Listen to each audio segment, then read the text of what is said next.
Welcome दोस्तों। आज जो है डे 23 करने वाले हम लोग। डे 23 में हम फर्स्ट चैप्टर तो हो चुका है, तो सेकंड चैप्टर स्टार्ट करने वाले हैं। सेकंड चैप्टर का नाम है सेट्स। सेट्स किसको बोलेंगे? Well defined collection of object is called sets. Objects को हम एलिमेंट्स भी बोल सकते हैं। तो well defined collection of elements is called sets. Sets को हम कैसा बताते हैं। सेट्स के लिए हम एक फ्लावर ब्रैकेट ओपन और फ्लावर ब्रैकेट क्लोज करते हैं। कर्ली ब्रेसेस भी बोल सकते हैं हम इसको। ज़रा लिखने की भी प्रैक्टिस कर लीजिए अच्छे से। ऐसा, ये ओपन होगा, ये क्लोज होगा। यहाँ पर सेट्स के अंदर एक चीज़ का ख़ास ध्यान रखना है हम लोग को। जो भी चीज़ें सेट के अंदर बताई जाएंगी उसको कॉमा से सब्स्टिट्यूट करेंगे। यानी कि सेट्स में आप तीन चीज़ें रहेंगी। सेट्स में या तो लिस्ट रहेंगी, या तो रोस्टर फॉर्म रहेगा, या तो सेट बिल्डर फॉर्म रहेगा। सेट बिल्डर फॉर्म या कौन सी भी एक चीज़ के बारे में बात करेंगे हम। तीन चीज़ों में से एक चीज़ के बारे में बात करेंगे आज। तो लिस्ट फॉर्म में जैसा हम लोग कुछ एग्जांपल्स पढ़ते हैं, जैसे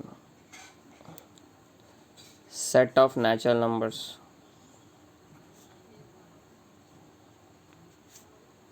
तो इसमें हम लोग लिखते हैं 1 2 3 4 5 6 7 so on। Set of whole numbers 0 1 2 3 4 5 so on। अगर कोई भी चीज़ें लिखने पर लगा सेट्स के लिए set of natural number, set of whole number, set of integers भी लिख सकते हैं। इंटीजर्स में दो चीज़ें आएंगी, प्लस और -1 ज़ीरो के साथ। ठीक है, ये जैसे ही एलिमेंट्स को हम बीच में कॉमा रख के लिखते हैं, ये जो रहेगा इसको हम बोलेंगे रोस्टर फॉर्म। यहाँ पे आप एलिमेंट्स क्लियर देख सकते हैं। यहाँ पर हम जो है set of natural number, set of whole number, set of integers ये सेंटेंस में बता रहे हैं। ये भी सेट की तरह होगा। क्वेश्चन पढ़ने से ही हमको अंदाज़ा लगना है कि ये सेट बन सकता है या नहीं बन सकता। ठीक है, जो चीज़ें डिफाइन करेंगी उसके एलिमेंट्स को सेट्स के अंदर, वही चीज़ें होती हैं। अब सेट बिल्डर फॉर्म का एग्जांपल इस तरह ऐसा रहता, x such that x is equals to n square, n belongs to natural number, n less than 5। दिखने में खाली ऐसा रहता, बल्कि आप जहन में रख लो। एग्जांपल समझ में नहीं आया तो आपको बाद में समझ में आ जाएगा। X such that x is a natural number, x such that x is a natural number less than 5। ये भी जो है सेट बिल्डर फॉर्म का एग्जांपल है। ये चैप्टर में हम लोग 4 एक्सरसाइज देखेंगे। Exercise 4 exercises we will see, यानी कि 4 एक्सरसाइज हम देखेंगे, जिसमें हर एक एक्सरसाइज में अलग अलग चीज़ें सीखने को मिलेंगी। एक्सरसाइज 2.1 में 1 बाय 1 तो हम लोग क्वेश्चंस नहीं देखेंगे, बल्कि बस एक अंदाज़ा बता रहा हूँ आपको मैं। जो चीज़ें एक्सरसाइज 1 में मिलेंगी 2.1 में, उसमें आपको या तो सिम्बल्स के बारे में एक्सप्लेनेशन समझ में आएगा, यानी बिलोंग्स टू या डज नॉट बिलोंग्स टू किस तरह से रहता है और उसका यूज़ क्या है। और roster form, write the numbers in roster form, write the numbers in set builder form, ये चीज़ सीखने को मिलेंगे। एक्सरसाइज 2.1 में है ये चीज़ें। एक्सरसाइज 2.2 में किस तरीके से यूनियन और इंटरसेक्शन करेंगे हम, वो चीज़ सीखेंगे। ये यूनियन और ये इंटरसेक्शन, ये दो चीज़ें सीखने को मिलेंगी।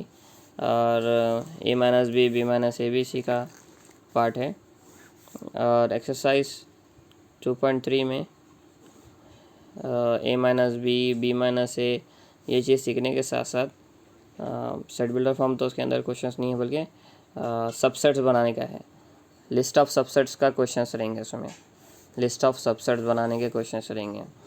और एक्सरसाइज 2.4 में इजी क्वेश्चंस है, बस ये बोलना है कि यह फाइनाइट सेट है या इनफाइनाइट सेट है। फाइनाइट सेट और इनफाइनाइट सेट के एग्जांपल्स भी हमको मालूम रहना पड़ता। देख लीजिए, 2.1 में सिम्बल्स के बारे में सीखेंगे, रोस्टर और सेट बिल्डर फॉर्म। एक्सरसाइज 2.2 में यूनियन और इंटरसेक्शन का यूज़ कैसा होता है, जैसा A union B, B union A intersection B, B intersection A, ऐसे अलग अलग एग्जांपल्स के साथ है इसके अंदर। और डिसजॉइंट जॉइंट सेट है या डिसजॉइंट सेट है वो बारे में भी सीखेंगे। और एक्सरसाइज 2.3 में a minus B B minus A list of subsets बनाने का। 2.4 में फाइनाइट एंड इनफाइनाइट सेट्स, ये चीज़ें होंगी। उसके बाद आपको कुछ सिलेबस स्टार्ट करने से पहले यानी सेट्स स्टार्ट करने से पहले सिंबल्स के बारे में मालूम रहना। ये सिंबल कौन सा है अगर आपको मालूम हो तो अच्छी बात है। इस बिलोंग्स टू, ये कौन सा सिंबल है? अब इस बिलोंग्स टू तो ये होगा, तो इस डज नॉट बिलोंग्स टू है ये सिंबल, यानी कि कोई चीज़ बिलोंग करती है या नहीं करती। सिंबल्स के बारे में आप अपना याद रहा तो अच्छी बात है, नहीं रहा तो याद कर लीजिए, क्योंकि ये सिंबल्स आपको बहुत यूज़ होने वाले हैं सेट्स के अंदर। Is subset of, is does not subset of, और कुछ जो मैं ऑलरेडी ऊपर बोला हूँ वो चीज़ें भी यूज़ में होने वाली है। यूनियन, ये इंटरसेक्शन है, ठीक है। ये चीज़ जो है फाई है, इसको हम नल सेट बोल के बोलेंगे या वॉइड सेट बोल के बोलेंगे। इसकी बजाय हम ऐसा flower bracket open flower bracket close भी यूज़ करेंगे, इसको हम एम्प्टी सेट बोलेंगे क्योंकि इसके अंदर एलिमेंट्स नहीं हैं। एम्प्टी सेट के बाद नॉर्मल चीज़ें तो यूज़ करते हम लगा इज़, ये तो देखेंगे आप क्या बोलेंगे हम इसको, इज़ लेस देन, और ये वाले सिंबल को इज़ ग्रेटर देन। कंपेयर करते वक्त जब हम चीज़ें बताते कोई चीज़ छोटी है या बड़ी है तो वहाँ पर ये THAN है ना, वो यूज़ करना। कोई चीज़ छोटी है, something is smaller greater than, comparison जब बताते आप देन THAN यूज़ करना THEN की बजाय। इसको हम इज़ लेस देन और इक्वल्स टू बोलेंगे। क्या बोलेंगे? इज़ लेस देन और इक्वल्स टू। इसके जैसा दूसरा और ही कहेंगे, जैसे क्या बोलेंगे हम, इज़ ग्रेटर देन और इक्वल्स टू। क्या बोलेंगे? इज़ ग्रेटर देन और इक्वल्स टू।